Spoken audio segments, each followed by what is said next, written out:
안녕하세요. 꾸미는 미래의 변상석 목사입니다. 이 시간 지저스토리 약속의 시작 7단원 2과 교사 지침서 강의를 진행하도록 하겠습니다. 먼저 이과의 제목을 살펴보도록 할까요? 완전한 약속입니다. 읽을 말씀은 출애굽기 34장 27절에서 35절입니다. 이스라엘 백성의 우상 숭배로 인해 하나님이 허락하신 약속이었던 첫 번째 십계명 돌판이 깨어지는 일이 발생하게 됩니다. 이는 모세가 이스라엘 백성을 깨우쳐 그들을 하나님 앞에서 바로 세우고자 행한 일이었습니다. 또한 이스라엘과 하나님 사이의 언약이 파기되었는 사실은 선언하는 행위이기도 했습니다. 이에 더해 이제는 하나님이 이스라엘 백성에게 말씀하셨던 약속을 지키시고 은혜를 베푸실 의무도 없어졌습니다. 하지만 우리가 믿는 하나님은 긍휼의 하나님이십니다. 하나님은 다시 한번 모세를 불러 이스라엘 백성과의 약속을 회복시켜 주셨습니다. 하나님은 모세가 깨뜨린 돌판과 같은 돌판 두 개를 준비하게 하셨으며 첫 돌판의 내용과 동일한 약속의 말씀을 다시 한번 허락해 주십니다. 이는 하나님이 모세와 처음 맺으신 언약의 모든 내용이 여전히 유효함을 의미하는 것입니다. 이와 같이 하나님이 세우신 약속은 절대로 변하지 않습니다. 하나님은 신실하시고 진실하신 분이십니다. 그래서 우리는 하나님을 불변하신 하나님이라고 고백합니다. 그러므로 우리는 반드시 약속을 지키시고 이루신 하나님을 믿으며 살아야 합니다. 이를 가지고 우리 아이들에게 가르쳐야 할 원포인트를 함께 읽어볼까요? 하나님의 약속은 변하지 않는다. 이어서 우리가 함께 외울 말씀을 다 같이 읽어보겠습니다. 풀은 마르고 꽃은 시드나 우리 하나님의 말씀은 영원히 서리라 하라. 아멘. 이 말씀을 가지고 살펴볼 7단원 2과의 교리는 하나님의 약속입니다. 이 말씀을 가지고 살펴볼 7단원 2과의 교리는 하나님의 약속입니다.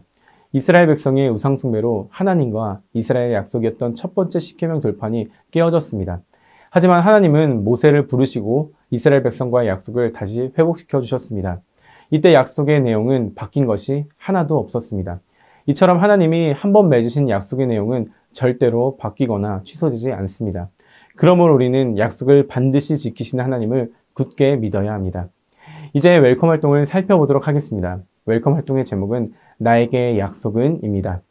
나는 약속을 잘 지키는 사람인가요? 혹시 잘 지키지 못한다면 그 이유가 무엇인지 친구들과 나눠보세요. 이런 질문을 가지고 학생들과 나눠주시면 됩니다. 그리고 이어서 이렇게 인도해 주시면 됩니다. 잘 나눠줘서 고마워요. 우리는 살면서 다양한 약속을 하며 살아가요. 그런데 지켜야 하는 약속을 모두 지키는 건 참 어려운 일이죠. 갑자기 생긴 일정으로 혹은 몸이 아파서 등 우리는 약속을 지키지 못할 때가 있어요. 그런데 오늘 말씀에서 완전한 약속을 하신 분이 나와요. 어드벤처를 통해 자세히 살펴보도록 할게요. 이렇게 웰컴 활동을 인도해 주신 후에 어드벤처로 넘어가 주시면 됩니다. 다음으로 어드벤처입니다. 어드벤처에서 세 가지의 질문을 통해서 말씀을 살펴보도록 하겠습니다. 첫 번째 질문입니다. 여호와의 말씀을 판에 기록하게 하신 이유는 무엇인가요? 정답은 하나님의 언약을 기억하기 위해 기록하게 하신 것입니다. 하나님은 언약을 판에 기록하여 이스라엘 백성이 하나님의 약속을 잊지 않도록 하셨어요. 두 번째 질문입니다. 여호와께서 언약의 말씀 곧 무엇을 판에 기록하게 하셨나요? 정답은 언약의 말씀 곧 십계명을 판들에 기록하게 하십니다. 하나님은 십계명을 판들에 기록하게 하셨어요. 마지막 세 번째 질문입니다. 아론과 온 이스라엘 자손이 모세를 볼 때 모세의 얼굴이 어떻게 보였나요? 정답은 모세의 얼굴 피부에 광채가 납니다. 모세가 하나님과 이야기했기 때문에 모세의 얼굴 피부에 광채가 났어요. 이 말씀을 가지고 밸류 질문을 이어서 할게요. 첫 번째 모두 질문입니다. 왜 하나님은 모세에게 다시 돌판을 만들게 하셨을까요? 하나님은 다시 십계명을 주시면서 이스라엘과의 약속을 회복해 주셨어요. 이전에 연약함으로 인해 무너졌던 부분에 대하여 하나님이 친히 회복을 허락하신 것이죠. 이로 인해 이스라엘 백성은 하나님이 주신 언약을 다시금 기억할 수 있게 됐어요.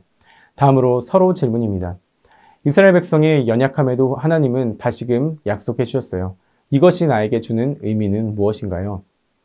우리도 이스라엘 백성처럼 넘어지고 실수하는 연약한 모습을 볼 때가 있어요.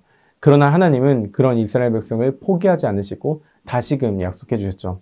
동일하게 하나님은 우리의 연약함에도 포기하지 않으시고 우리를 끝까지 인도하시는 분이에요. 이러한 사실 덕분에 우리는 주저하지 않고 하나님께 나아갈 수 있는 것이죠.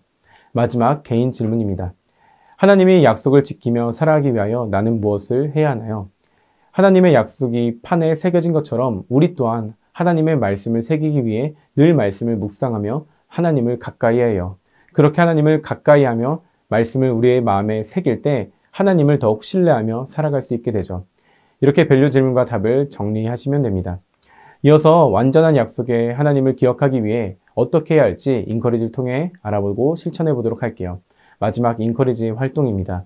기도 미션이네요. 이렇게 안내해 주시면 됩니다. 하나님의 약속은 변하지 않아요. 약속의 말씀을 읽고 하나님을 신뢰할 수 있도록 기도문을 적어보세요. 그리고 매일 말씀과 기도문을 읽고 체크해 보세요. 이렇게 매일 말씀을 내 마음에 새길 때 판에 하나님의 말씀이 새겨진 것처럼 우리의 삶에 하나님의 약속이 말씀이 새겨지는 시간이 될 거예요. 하루하루 하나님의 말씀을 우리의 마음에 새기고 하나님께 기도하며 살아가는 친구들 되길 바라요. 이제 기도하며 7단원 이과 공부를 마치도록 할게요. 이렇게 안내를 해주시면 됩니다. 오늘 이과를 통해 하나님의 약속은 변하지 않는다는 사실을 배웠습니다. 이번 한 주 모든 청소년아이들과 그 가정이 변하지 않는 하나님의 약속을 의지하며 살아가길 소망합니다. 이상으로 이과 교사 지침서 강의를 마치도록 하겠습니다. 감사합니다.